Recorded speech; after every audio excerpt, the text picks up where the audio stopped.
A fox knows many things, but a hedgehog knows one important thing. It's one important thing. It's one important thing. Welcome to the Morning Hedgehog podcast, where we explore the business ideas that shape your success. Here are your hosts, Ira Gardner and Glennis Thomas. All right, so welcome. It's so good to see you this morning. And do you have your coffee ready? I got my coffee. Oh, no, I already drank it. Okay. Well, I think that we need to have a little conversation about the times that we're currently experiencing. The COVID-19 pandemic is just so devastating worldwide to the economy. And I think that it's important for us as photographers to be able to think strategically through this crisis and figure out how we're going to respond to it. And so the first thing I want to talk about is the fact that adversity tends to be, in my experience, a gift of opportunity, that there's always that silver lining that comes out of any tough new situation. And I'm thinking back to a story about one of my former clients that I worked with when I had the software business was a photographer out of Minnesota. And in fact, he was in the middle of nowhere, Minnesota, so to speak. And when I first started working with him, he put a studio in a garage, and he ran a landline, just an extension cord of his phone line into the studio so he could have a modem connection to the internet. I was working with him on his business management software, and we were networking through that little modem, and he was just getting started. He was just a home-based business getting started. And then 9/11 hit, and we all remember the impact that had on everything shut down, airports shut down, businesses closed, and there was a big upheaval in the economy. What was really interesting is about a year and a half later, I got a phone call, and he just wanted to let me know that he had grown his business. He now had 5 employees, and he had just taken all 5 of his employees to Hawaii as a reward for having a great year. And I'm like, wow, that's amazing. And I said, how did that happen? I mean, this is post 9/11, the economy's down. He says, yeah, but you know what? After 9/11, people really valued family portraits. And it reminds me of that MasterCard priceless commercial that, photography became priceless. And yes. So I remember, I like to keep that in mind as we face these current times. What have you been thinking about recently with all this going on? I think it's gone in phases. And in the beginning, it hadn't really sunk in that this was going to be a long-term situation. So there was the opportunity to catch up on things that would be great to have done. And then when things go back to normal, we don't have to worry about those. So there was certainly that, and a lot of discussions of what I've seen online of people of what can they do. But I think that's the reality, that this is going to go on longer than people expected. And that when we start to flatten the curve, what is life going to be after that? I don't think it's going to go back to everyone just goes out their door and goes along their life anymore. So at this point, it's coming up with strategies of how are you going to serve people once some of the restrictions start to relax.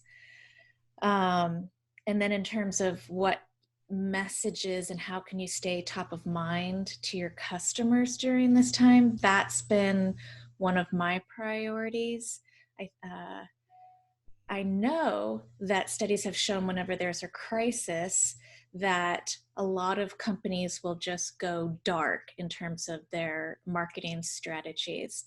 But studies have shown that those that continue to stay top of mind will bounce back significantly faster. So, but you need to be smart about this. You don't want to be doing your regular sales pitches at this point. It's more about how can you be helping others? How can you be supporting others? You need to be acknowledging the situation.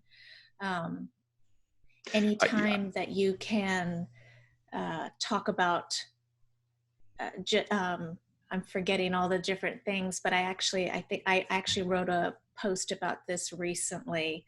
But the key is just stay out there, be positive, be supportive, but and then be connecting with some of your best clients one-on-one to ask them how you can support them. I think that's really important during this time. I totally agree. And I think um, today I was thinking about what is our hedgehog concept of the day, so to speak. And this idea to me is that through this pandemic crisis is recognizing that our business success is really not based upon our products and services. It's based upon our relationships. Mm-hmm. And I really was thinking about this. My wife and I have been staying pretty sequestered in our home, but we thought about we wanted to support a restaurant, and we thought about, well, gosh, which restaurant do we go to? There's so many that are out there, and of course we went to Lenny's Thai Cuisine because I know the owner. It's He's my friend, and he's got his employees there. And I was so excited to see that. First, I wasn't even sure if they were open because I'm not sure, all businesses how they're managing the switch to a fully online ordering system. And we'll talk a little bit more about that. But I called and they took my order and I went in and I picked it up and I was thrilled to see that the owner, was working so feverishly fast cooking up this food. His whole kitchen was lined with orders. We go in there probably once every couple of weeks. I've never seen it that busy. And I know it's because of the relationships that he has created over the years, the friendship, to where that was the first place I wanted to support. And the food was amazing. It was just Oh, absolutely wonderful. that's fantastic. Yes. Uh, for some, that reminds me of another thing. For some of our customers, the way we can stay in touch through our marketing is just showing past work and tagging those customers. I've seen people who do portraiture and they're showing pictures that they took years ago. And it's not meant, the primary push here is not I want to promote my business. It's something coming from the heart of the relationships you have with these longtime clients, and saying something like, remember this, wasn't that amazing time, this is when your children were young. So it's just a real delight for these customers to see these old memories. I used Shutterfly years ago, and I used to put up all my kids' pictures there. And Shutterfly does this great thing where I get an email every few weeks that just posts some old memories from probably about 10 years ago. And I love getting those, and I forget that I have those images with Shutterfly. So just being able to share old memories is uplifting and nice.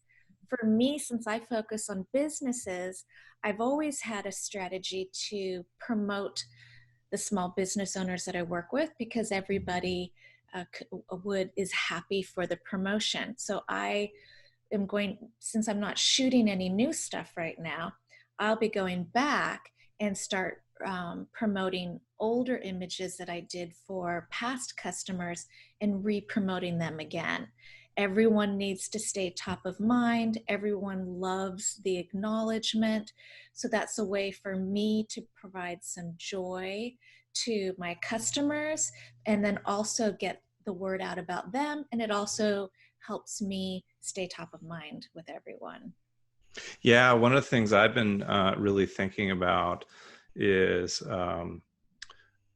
well, in my fine art practice, one of the things that's been important to me is this idea of images of nature soothing the spirit. And so I've been revisiting and starting to launch a top of mind campaign that's focused on my black and white fine art botanical series. And I've had some of those converted into 5x7 greeting cards, folded greeting cards, that I'm just going through my files and picking out some of my key clients and physically mailing them. I'm fortunate enough that the grocery store I go to has a post office in it, and so I can still get stamps and I can still mail things. And I'm doing it not as an advertising, but as I think it's just a nice service to remind people that there's beautiful things to be grateful for. And I'm thinking of it as trying to share a gratitude campaign, if you will, as we go through this. I love that. And it reminds me decades ago when I was young and in college and out to start my career, and way overly serious. And I actually thought about photography as a career when I was young. But back then, when I was way too serious and not very smart, I thought, oh, that couldn't possibly be. It's not a very serious career. It's not very important, right? And over the years, I have finally come to the realization how important art is for humankind. And in all times of life, but especially at this time, whether it's music, photography, paintings, it has such an important place, I think, right now, in what you said, soothing the soul, providing uplifting messages and encouragement. I just think as photographers, gosh, in some ways you can kind of think it's our duty to help others through our art at this time. I totally agree. Get all weepy-eyed, but yeah, no, well,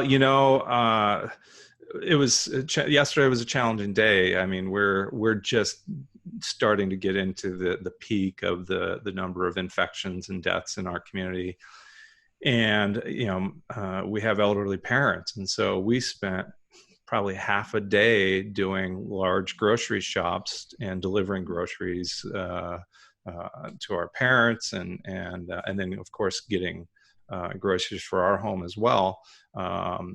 And it was such a sweet gesture at one of the stores we went to. They gave us a bouquet of daffodils. And it was just a free thing. And they were thanking people for the fact that they were making people wait into lines 6 feet across, and you'd go through the store. And for just being patient and kind, they were just giving this daffodil away. And I can't wait to make some photographs with that later today to be able to share, because I just think it's such a beautiful sign of spring. It's my favorite spring flower. That's wonderful. Great story. Thank you. One of the things I think we have to think about is this idea of paradigms, and that paradigms are the ways in which things get done. Business as usual, these are the rules that we live by. And one of the strategies that we have to have as an entrepreneur is this ability to recognize what is the current paradigm and when is it going to change. Because what we're looking at is potentially a complete new set of rules of how we do business in public spaces. Restaurants might have to look at cutting their tables, number of tables in half to be able to create better spacing. And there's going to be some changes from this. And what's interesting about paradigms, there's a great futurist by the name of Joel Barker. He works with high-end corporations. I don't know if you ever came across him in your work in the banking industry, but he has a whole presentation about paradigms where he points out that when there's a new paradigm, everybody goes back to the starting point. Nobody has an advantage in that new paradigm. And so now is a really good time to start thinking about what that next paradigm might be. And the opportunity that exists for us now is the fact that I think we're going to really move even further in the e-commerce space, in which case the reliance on visual media, photography and video, the need for authentic branding is going to be so important that I think the value placed on photography by businesses is going to go much higher than it is already. because we're not going to be as often in a face-to-face environment. We're going to require, or we're going to need those images to make the emotional connection at a greater level, a deeper level than ever before, I think, as we go forward. Mm-hmm. Yeah, I can see that. I hope so. uh, Absolutely. Yeah, my mind is just racing right now thinking when you made the comment about the restaurants, and it's how everything is going to change. Everything's going to change. It's going to be interesting. Well, my wife's from southern New Jersey, just outside of Philadelphia.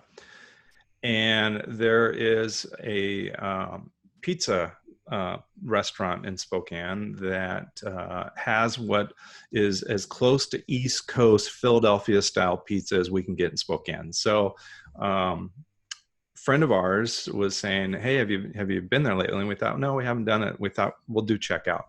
And again, I went to see if they're open. So I Googled it on my phone, and it immediately took me to an online ordering system that was so slick, so easy to use. And it was like, it took no work or effort to make that business transaction.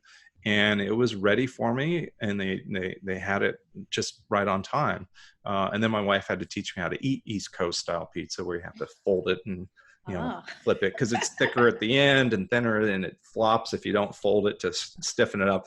It was great fun. We had a good time, but I was just so impressed with the e-commerce ease of use, that so many e-commerce sites are not easy to use. And in particular, I think so many photographer e-commerce sites aren't particularly easy to use.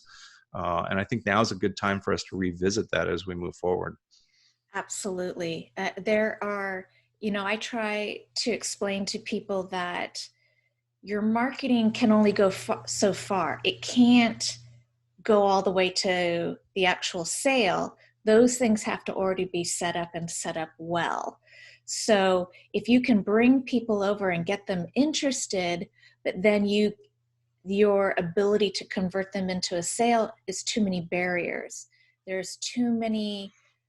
If you're going to do it online, there's too many steps they have to go through, or they have to search for where that is. Or part of it is you start it online and you have to finish it offline.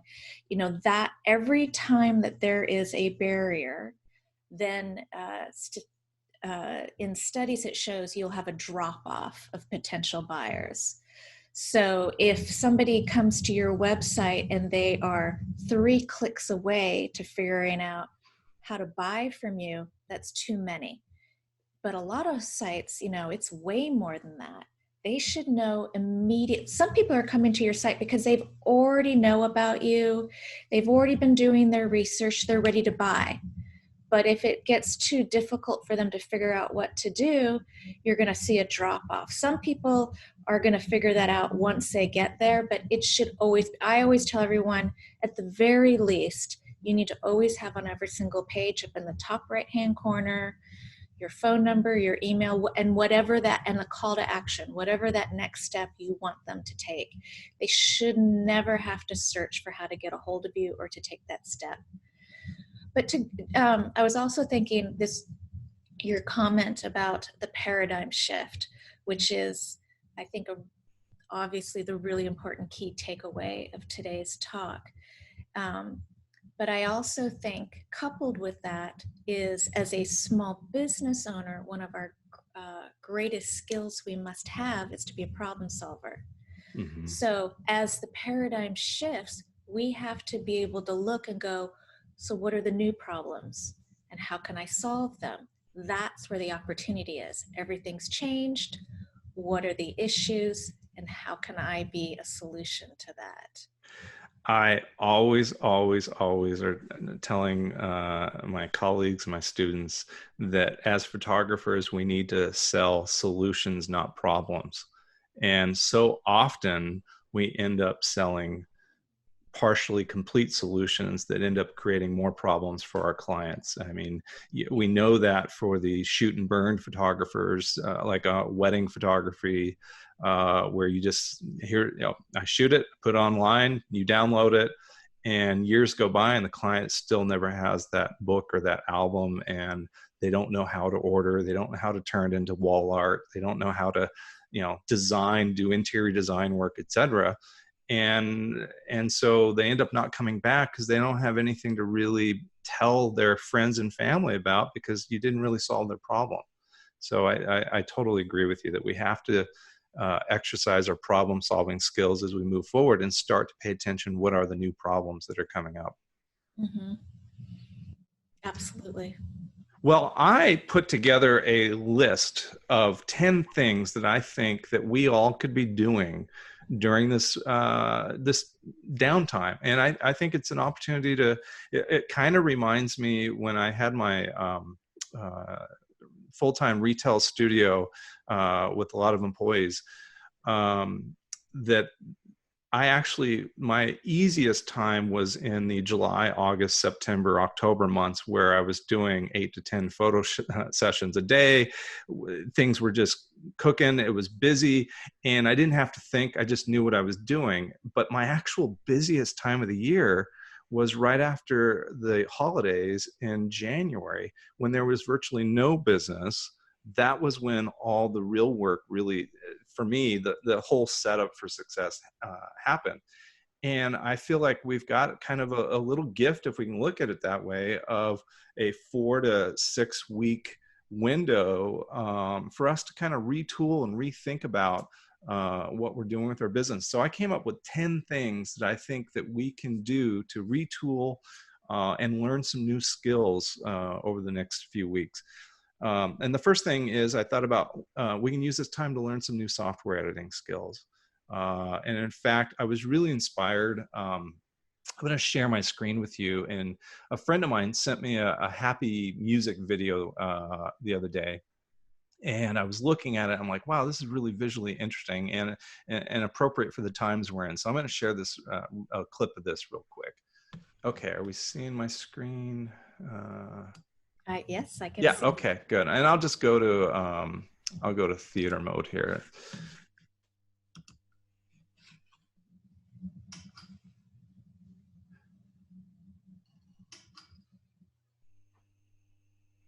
Is there any music? I can't hear it. Ah.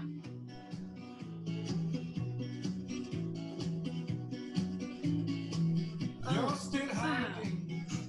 wow. Might have to take some dance classes too. Under the trees where you won't be found, and you're still dancing in the dark. It makes you happy when you're down, down, down. No one can see you spinning round and round. Now I'm going to stop that there. It's a fun, happy video. I'll put a link in our show notes. But there's some key points in it that you see this kind of manipulation of the image. And I ended up coming across this tutorial by somebody that calls herself Premiere Gal, and she focuses on video editing. And she has a tutorial about how to animate your 2D photograph and give it a 3D effect in After Effects. And just take a look at this real quick.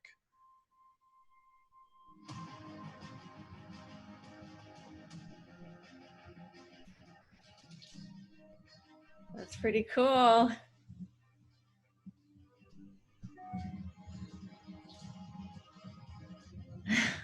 Some pretty fun images. Yeah. That's what some of us might look like after a few weeks in the house. Right. So I'll post that tutorial on there as well. But I just thought, this is a great opportunity to dig in, because we're always busy. You're just always chasing after it. And so what a good time to learn. And then I thought about the fact that we really need to learn video editing. If you're not already doing video editing, which really, I hate to say it, is really about learning about audio and remembering to plug in your mic. Yeah. But it's really about learning audio, because so much interaction is storytelling is about hearing and the emotions associated with that. And so I think that's a great opportunity. I think about book design. If you're not working with a album design, or maybe working with Adobe InDesign, I mean, most of us have the Adobe Creative Cloud, but we're maybe only using one or two of the tools. And I think, for example, and I actually have a whole tutorial I'll post in our show notes on how to design an EPUB book using InDesign step by step, because this is a great opportunity for us to develop our marketing materials, and leverage that technology to do that, as well as working with album design programs like Smart Albums or Fundy and that sort of thing. I do a lot of books in my work, and they just really are a nice way to create an artifact worth keeping. I mean, even my commercial clients, I've done commercial events where I end up designing a book that ends up being given out to all the vendors that were part of. Did a construction project where we photographed a grand opening of a building. Well, I made a whole book design, and that goes to all the vendors that participated in that construction. It's really a way to develop your portfolio and send it out. That's fantastic. So we're on our fourth idea, and that leads to my fourth idea, which is to go deeper in your knowledge of your particular area of photography. If you're a portrait photographer, now's the time to really explore, nonverbal communication, archetypes, and to put that lead generating white paper together. That's become the expert in your community about the psychology of nonverbal communication. Great opportunity to work on that.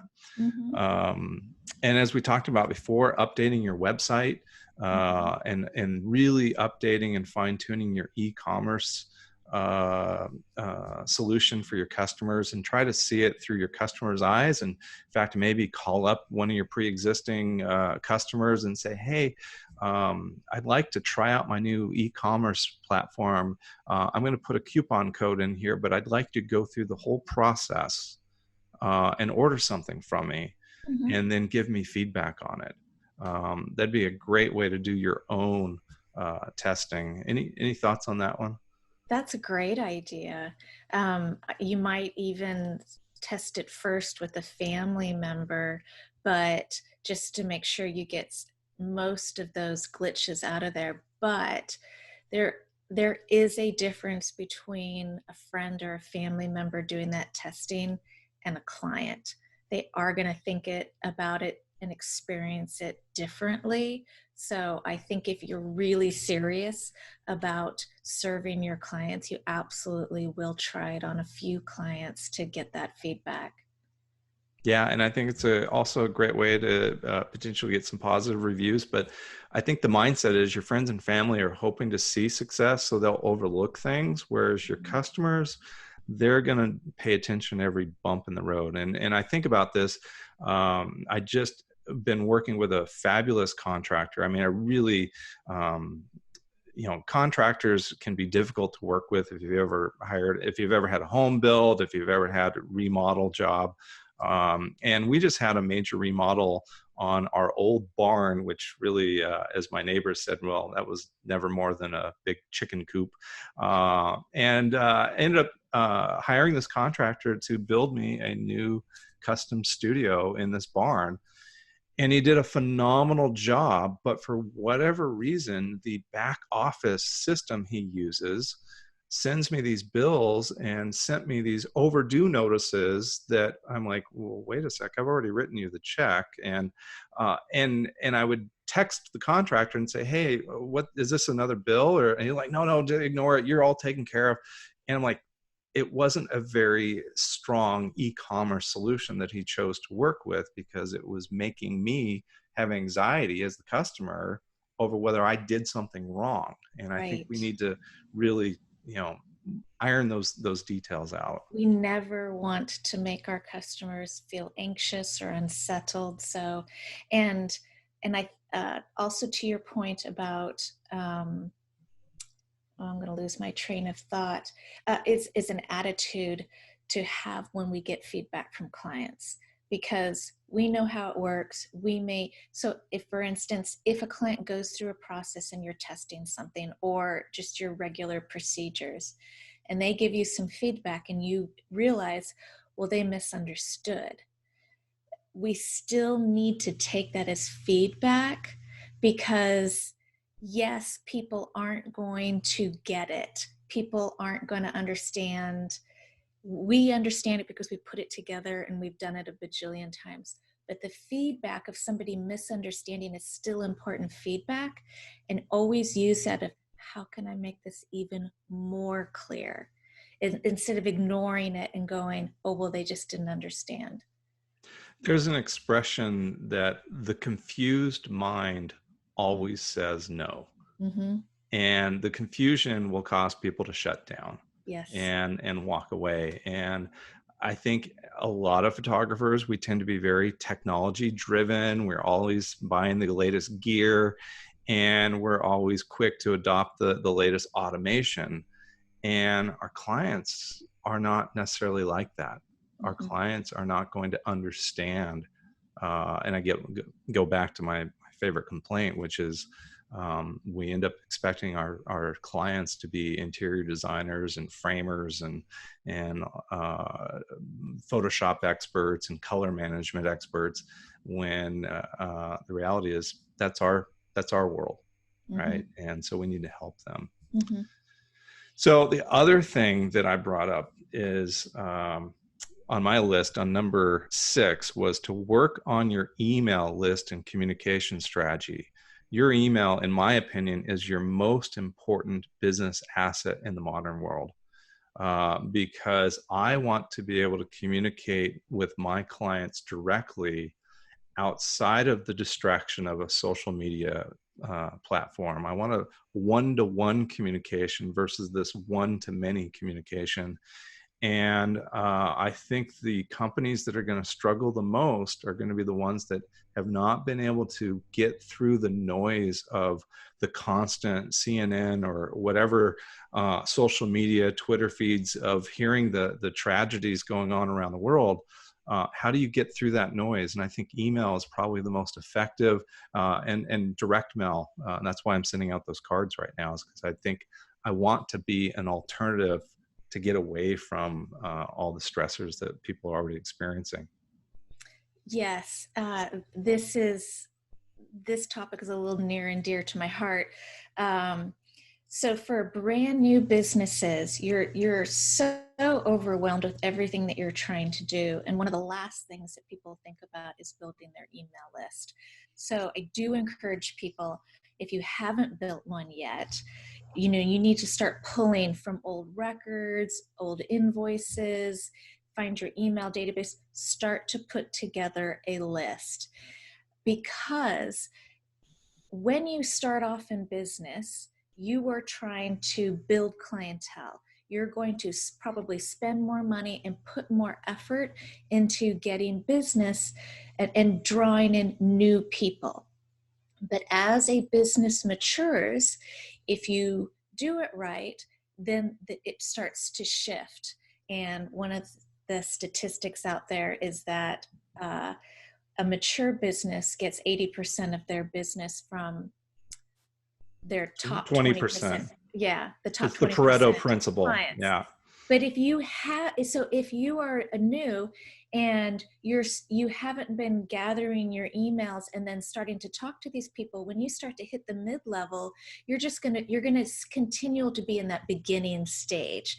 So to help you bridge past that, you need to start continuing to develop those relationships with people on an ongoing basis. Your past customers who have already experienced you, they already love you. They already know what you're about, so you're not having to reintroduce yourself. The conversation can be moved forward as opposed to when you're talking to brand new prospects. So, and if you have an email list and you haven't updated it in a long time, this is a great opportunity to do that. And if you have an email list, but you've never segmented it into different audiences, now's a great time to start to do that, because you could put a bucket of people who are past customers of particular genres of photography that you offer, because what you want to say to your portrait clients is going to be very different than what you want to email to your commercial clients. You might want to put your influencers into a different bucket. And then what you can start to do is develop an email campaign. So you might put, if you're doing it, let's say once a month, you can start to figure out what's my main theme for each month. How can I set myself up so that the rest of the year can go smoother and I don't have to spend as much time on this. So I know what I'm going to talk about each month, and I know how I'm going to tweak that message for each of my different email segments. And when we were talking earlier about how we want to position ourselves in this terrible situation that we're in right now, that it's not about the hard sell, it's how you can be useful and still stay top of mind to your customers. So one of the things that I did recently was what I want to say to my email customers is different than what I want to say to everybody out in the general public arena. There should be a reason why they're getting this email as opposed to just following me on social media.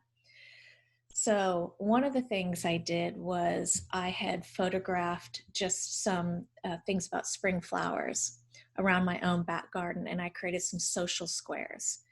And I gifted those to my email subscribers. And I said, use these to promote your business, use these to spread messages of hope, however you want to use them, they're yours as a gift.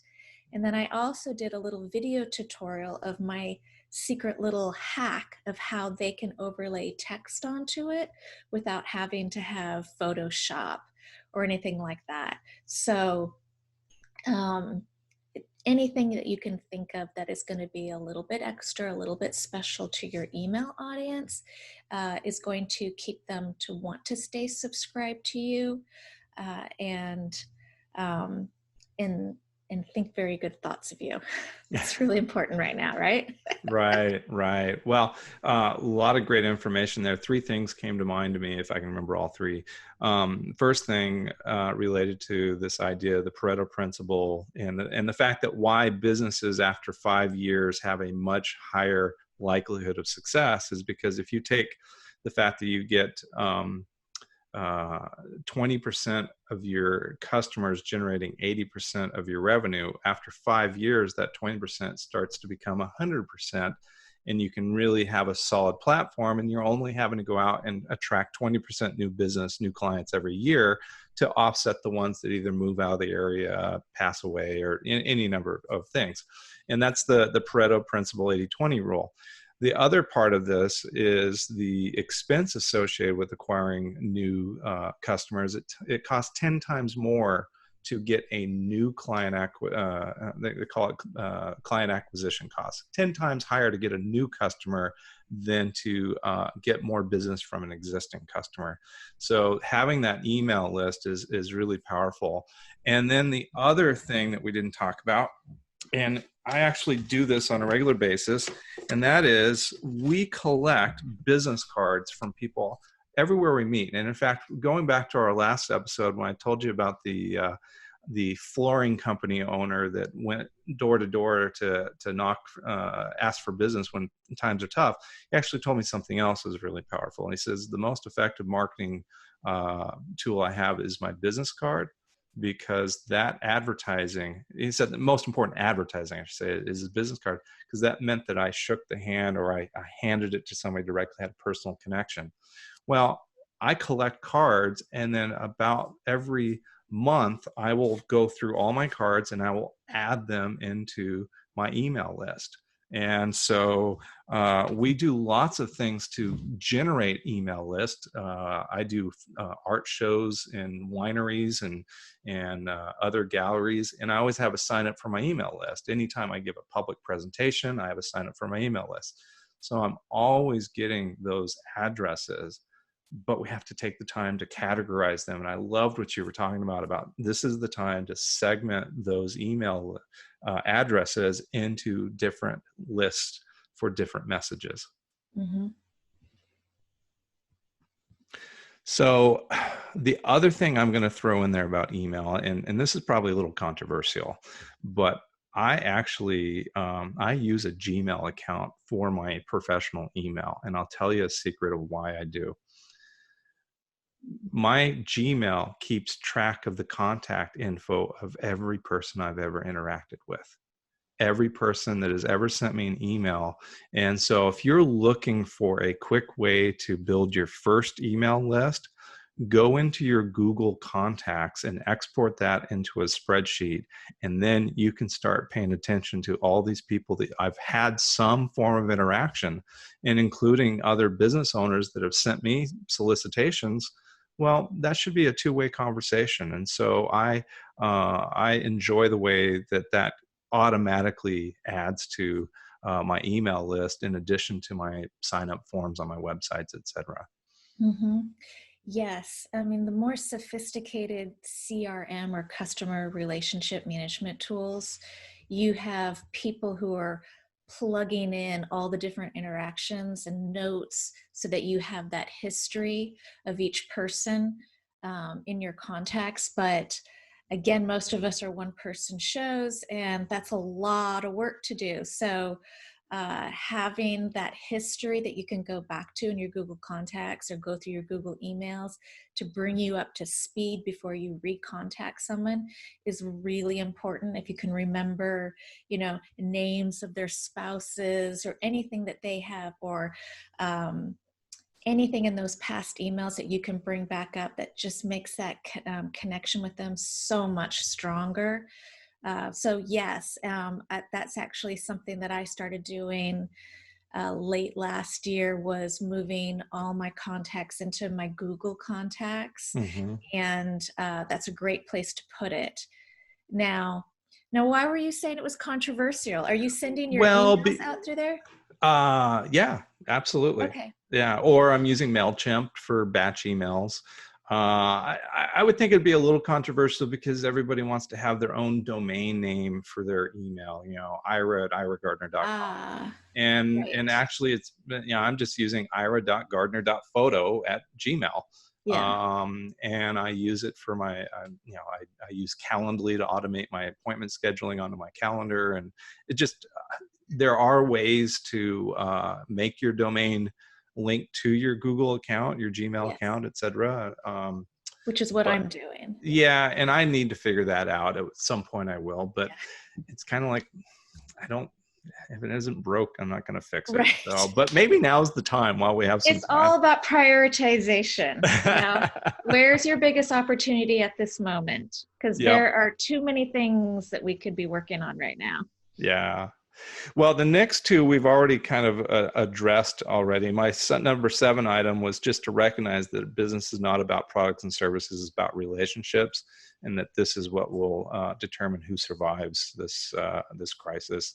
And then number 8 was this idea that maybe you can speak a little bit more to communicate on a personal level rather than a sales level.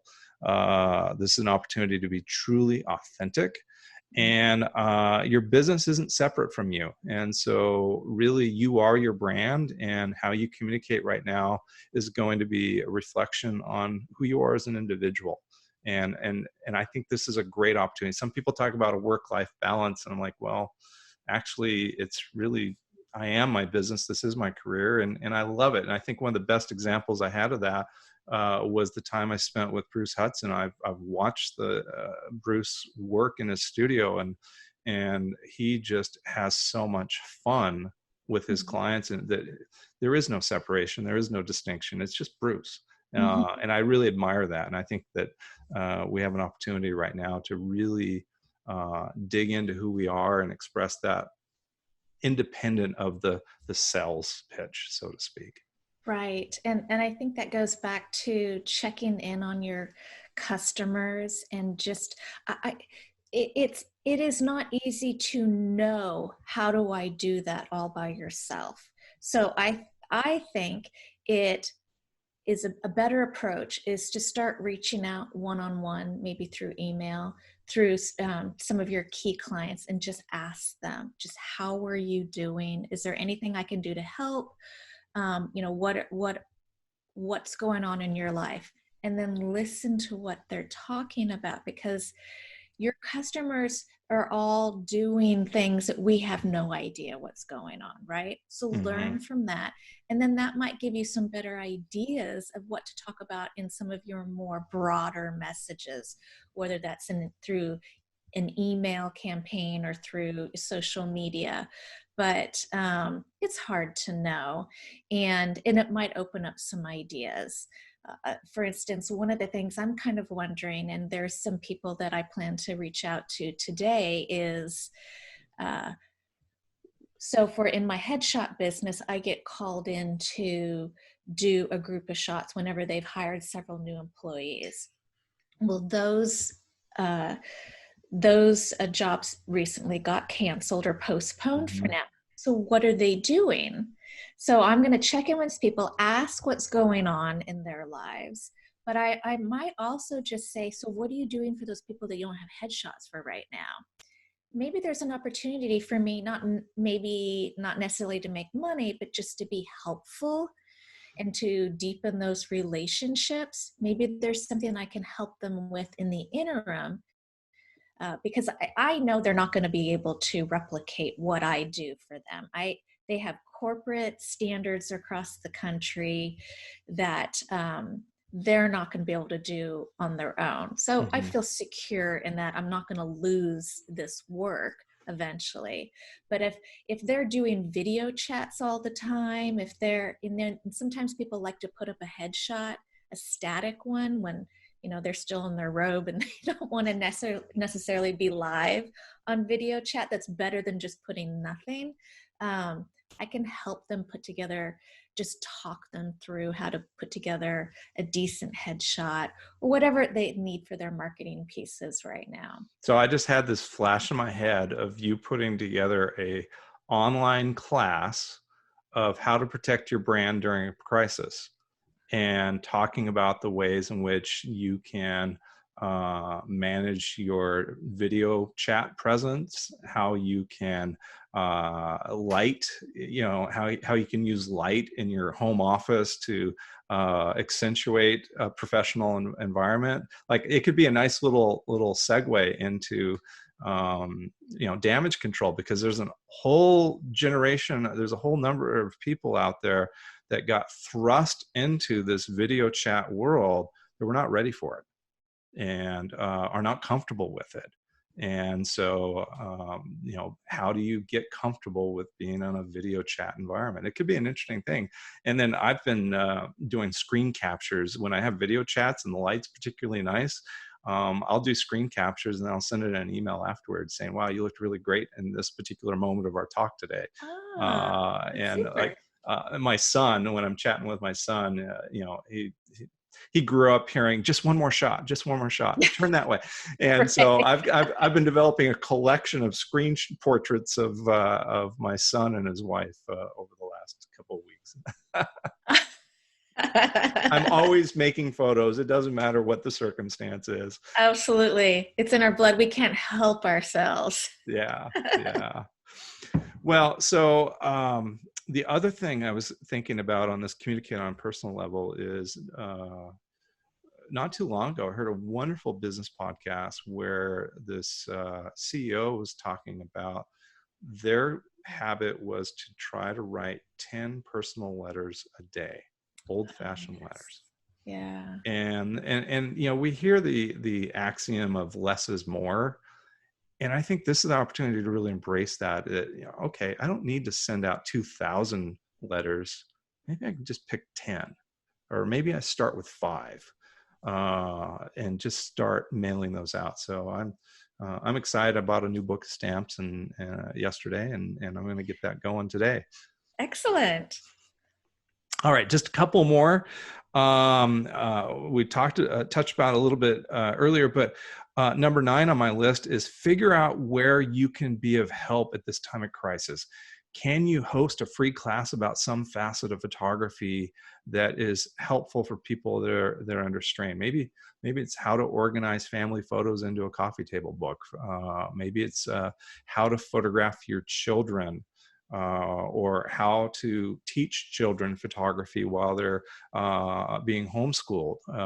Any number of ways that we can leverage this video chat and social media to be able to offer some value to the community.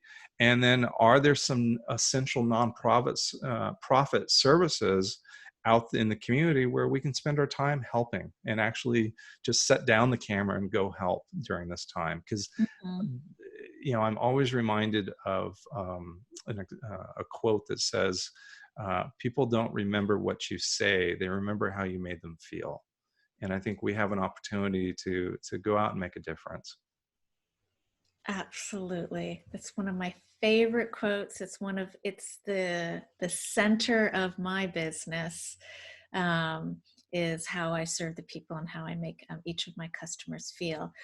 And that definitely expands into this time. I love the idea of teaching people how to take pictures of their kids in this certain situation, and then maybe creating a memory book of this. I mean, this is hugely historical. Mm-hmm. And, and if the kids are creating, if they can write a letter or keep a journal and you add that in, I mean, what a piece of legacy history people can be creating for their family of what it was like during this time.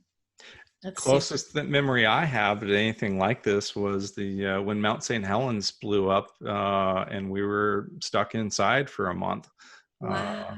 Yeah. Because of the air, you couldn't be Yeah, the breathing. air quality, because the ash. To me, I remember it as a month. Maybe it was only a week or two. I'd have to go back and look, but I just remember I did a lot of art, a lot of drawing, and I did a whole lot of research. I went back to school with this whole paper I did on the solar system, because my parents supplied me with all kinds of fun things to learn and do. The idle. What do they say? Idle hands are the work of the devil. Well, for me, as long as I'm learning something, I'm good. Just I can be the little hedgehog in that environment. But if it is helpful to others, you don't have to necessarily limit how you're going to be helpful to others with just photography. So think of who your core audience is, or each of your different genres, and what's important to them right now as well. So for instance, one of my core audiences are marketing directors of offices. So I have been sending them some information that I have gathered of what can they be doing during this time, to be doing their jobs well. And that has nothing to do with photography, but I can tell you I get the most feedback from people providing that information, because that's what's of importance in their jobs right now. They're thinking, what should I be promoting out there? What should I be doing within my job, and how can I be leading my office right now in this time? So it doesn't have to necessarily be about photography, but it's related, because what I do is my images are marketing images, whether it's a headshot or branding. They are marketing pieces. So it should be related to what you do, and it should be of value to whatever it is your target audience is experiencing right now. Totally agree. And I keep coming back. You talk about your kind of the ethos of your business is about making sure everybody is feeling good. My personal mission, and I think that's why we're doing this podcast, there's a African proverb that I just always keep in mind. The expression is, I am because we are. And I think during this COVID virus, this is really reinforces that tremendously. So my last of my top 10 things is we need to keep photographing and we need to keep blogging. and that we have an opportunity to document the times in which we live. Several years ago now, I had an opportunity to do a documentary film about a Soviet era photojournalist that moved to the United States. His name is Leonid Bragoltsev. I'll post a link in our show notes on that as well. And he had this passionate vision that the value of his photography wasn't for now, it was for 100 years from now, so that people might understand who we were. And he was always photographing with this idea of trying to share an understanding of the context with which we live under. And I think that we have an opportunity to really make the time and the space for reflective writing and sharing of our work. And I mentioned in our last episode that blogging for me has been the number one source for work coming to me. And it's kind of interesting because I mentioned the other episode where I'd gotten hired by a couple out of LA because my blog, I since shut that blog down actually, because I was getting too busy and I needed to take a break from it. I had some other things going on in my life, but now is the time to get back into that. And for those that are concerned about what am I blogging about, there's three things that you can do. There's three categories of blog posts that you can do. If you are wanting to research and do something new, you can start blogging about all your research and what your plans are and what your goals are and start sharing. And what you're doing by that is you're creating brand affiliation with the quality of the research that you're doing, is to get people to start, inviting them in on the ground floor to a new portfolio you might start working on. I might start a food photography blog. Who knows what I'm going to do, right? But right now I'm doing a lot of cooking. It might be fun. And then the second thing is when you're actually doing and creating the work, you do the behind the scenes photos and videos and sharing how's the process going. And that's the second stage of blogging. And then the third stage is when you've completed a major body of work to be able to talk about it holistically. What did it mean? What does it mean? And start sharing about all the ways in which people can access and see that work that's been completed. So those are three types of blog posts that you can easily do at any point in your career. And then, of course, the fourth category would be to just blog about your knowledge of the subject matter and sharing success stories with some of your clients and feature your clients in their blog. Feature your clients in your blog, I should say. Yeah, that's great. I love that structure. Well, we have covered 10 things that we can do, and I suppose we should add in there some self-care of maybe making sure we're getting some exercise somehow. I'm grateful to have a treadmill right now, but I think we have to take care of ourselves during this time. I don't know about you, but I spent a week on the couch binge watching TV when I was just kind of overwhelmed with the stress of it all. But now I'm just like, I got a lot to do. It's a busy time. I can't say I spend a whole week, but I kind of go back and forth, right? And the motivation, there's times where I'm like gung-ho, and there's other times where it's just like, I'm not going to get anything done today. So when it's time to take care of yourself, take care of yourself. I think that we're certainly fortunate that we have a place to shelter in place and take care of ourselves, and we have food and so forth. But that doesn't mean that we're not dealing with a lot of the mental anguish and the worry of the world, and the issue of feeling a bit powerless. Mm-hmm. There's not a whole lot we can do. Our part is to shelter in place. But I certainly wish I could do more. I'm high risk with my asthma, so I'm not particularly comfortable going out there and volunteering. So I'm trying to find other ways that I can help the community. from my home. I actually started making masks for the medical community. Nice.